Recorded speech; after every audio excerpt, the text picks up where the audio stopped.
Welcome to the More Than 2 Minute Drill featuring Steve Dubin and Joe Duramo of My Pinnacle Network. Today we're going to talk about something that's become the norm. We're doing a lot of Zoom calls and Zoom meetings, and one of those types of meetings is a Zoom one-on-one. And we thought it'd be interesting to talk about, how is that different from a normal one-on-one? What should you bring to a Zoom call? Steve, welcome to the show again. Thank you, Joe. Thank you for offering your learned expertise. Whatever that is. Exactly. I know you have a few thoughts on the subject of a one-on-one via Zoom call, if you want to just kick it off.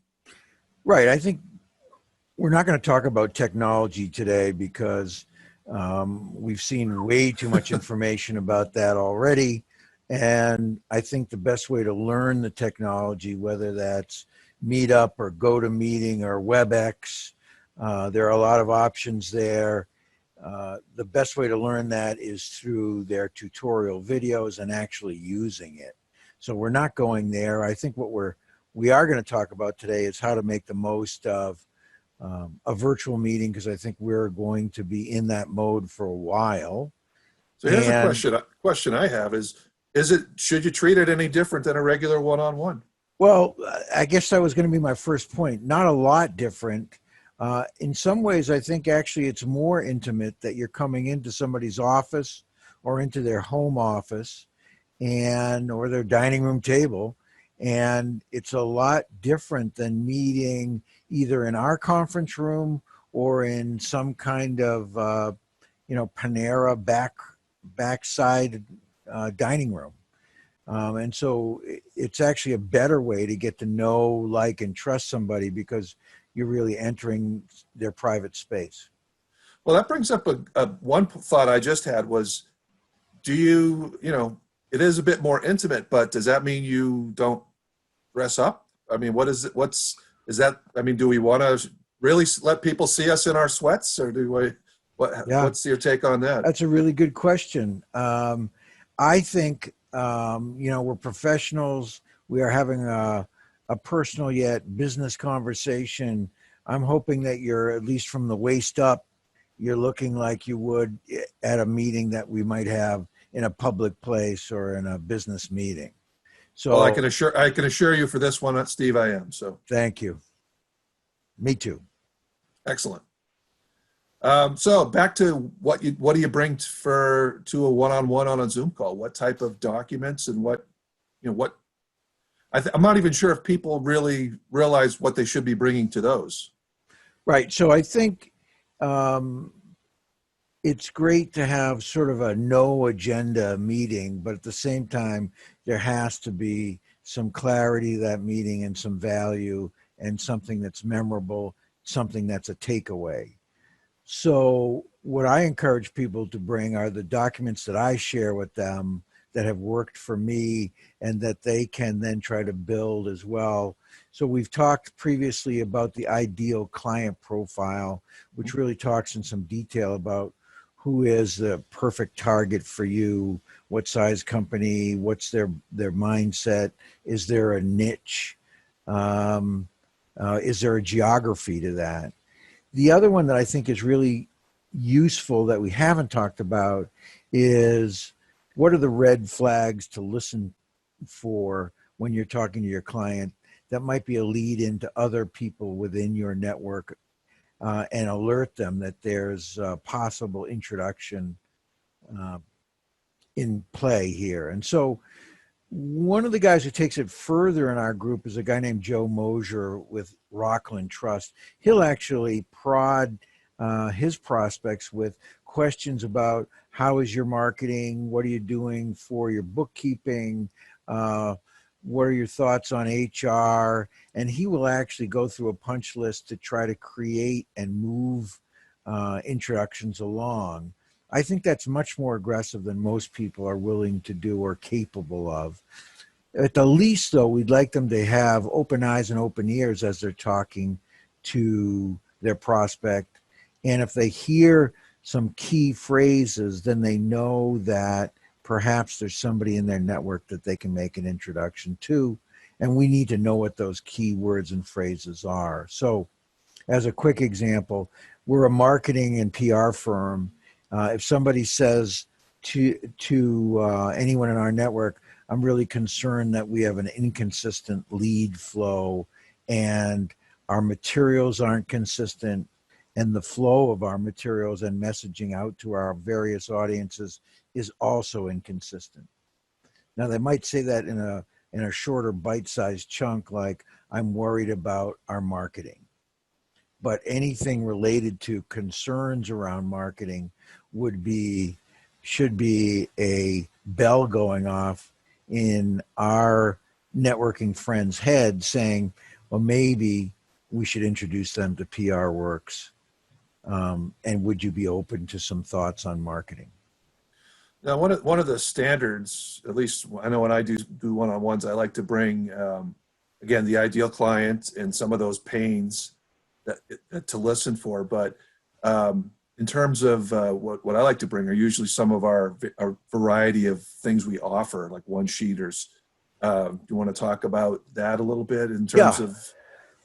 I think it's a very good point. So most people don't fully understand the range of services that we offer or that they offer. Their clients are not fully aware of the things that are not front and center for what they do. So, in our case, it would not be obvious, perhaps, that we develop ebooks for clients to position them as the expert.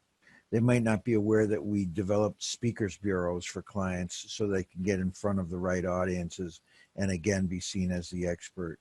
They may not be aware that we create and disseminate podcasts for clients, again, for the same reason.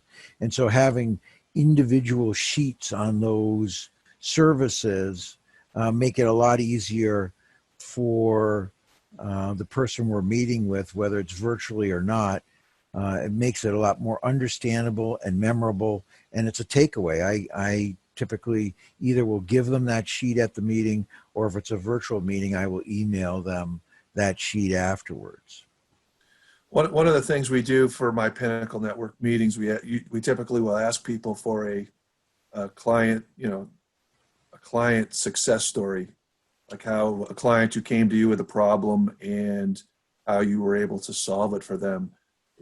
Should you adapt a similar question to your one-on-ones and have that be prepared to either ask that and answer that?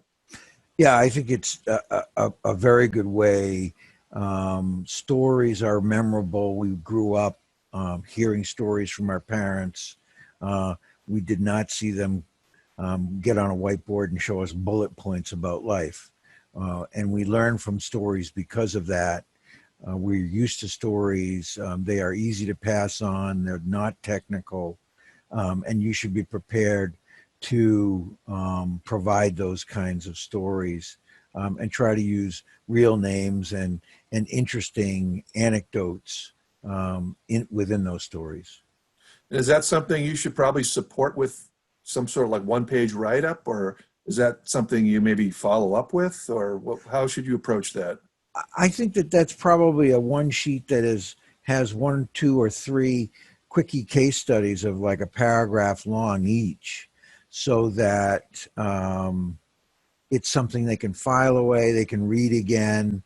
The challenge in these meetings are, I recommend nothing more than an hour, and within that hour, the law of threes comes into play. So you don't want to do more than 3 major points as you're meeting with people, because otherwise they get overwhelmed.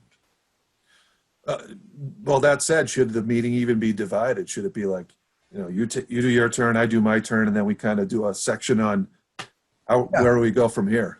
Yeah, I'd like to start with, tell me what I should know about you so that I can have a better sense of how to introduce you to the right people.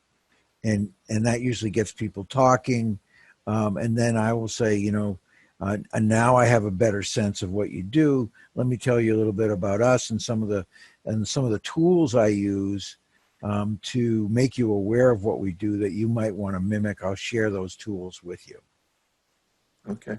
And wrapping up a one-on-one, what type of action items should there be after you break up? And should it be discussed prior too, as what are we going to do next, or what's the follow-up to this? Yeah, that's a really good point. So there should be a next step. That next step at the very least is an email thank you, better yet, a handwritten thank you. I tend to, because I'm so busy, I admit it, I send an email usually with a couple attachments based on the things that we discussed earlier in this podcast. But I also invite people to visit my LinkedIn profile, look at my connections, which are open, and let me know if there's anyone they'd like an introduction to. And I will also try to have at least one introduction to that person who would be either a client, a resource, or someone else they can network with, so that the ball is in motion. And is there any way you can is there a timetable in terms of these action items? Is it something? I think a thank you note should go out that day. And then, the actual introduction could happen in the next couple days. But let's say a week goes by. What do you do then? Are there kind of some unsaid ground rules, or do you kind of say? Well, so if you're smart during that meeting, somebody might say, I really ought to introduce you to X. And I might have said, I really ought to introduce you to Y. Hopefully they'll call you on it, or I will call them on it. So I will say, if I haven't seen anything in a week, I will say, you mentioned that there's this really interesting offbeat business that you have a friend who runs. You haven't had a chance, I'm sure you've been busy, to send that information along, the contact information. Could you do that? Is it appropriate? I'd love to follow up and see if there might be some common ground. So it is certainly okay to follow through, follow up, and hold people accountable. And I guess in wrapping this up, in this age of Zoom calls, should we be expecting an increase in one-on-ones, a decrease? I think the assumption is everybody's not doing anything, but I can speak for us where that's certainly not the case. And I'm sure other folks are trying to figure out what next, what do we do? And so your thoughts on that? Yeah, I think that we've discussed offline that we have captive audiences now. I think most people, if they're smart, they're trapped in their office or in their home, and they may be creating new pathways for business, but at the same time, they probably have extra time on their hands, and they're probably delighted to talk to somebody from the outside world.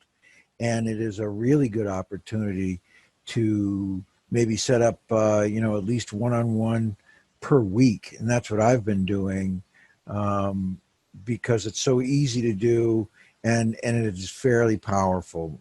Not quite as strong as meeting with somebody face-to-face, not the same commitment, but it's fairly strong. Okay.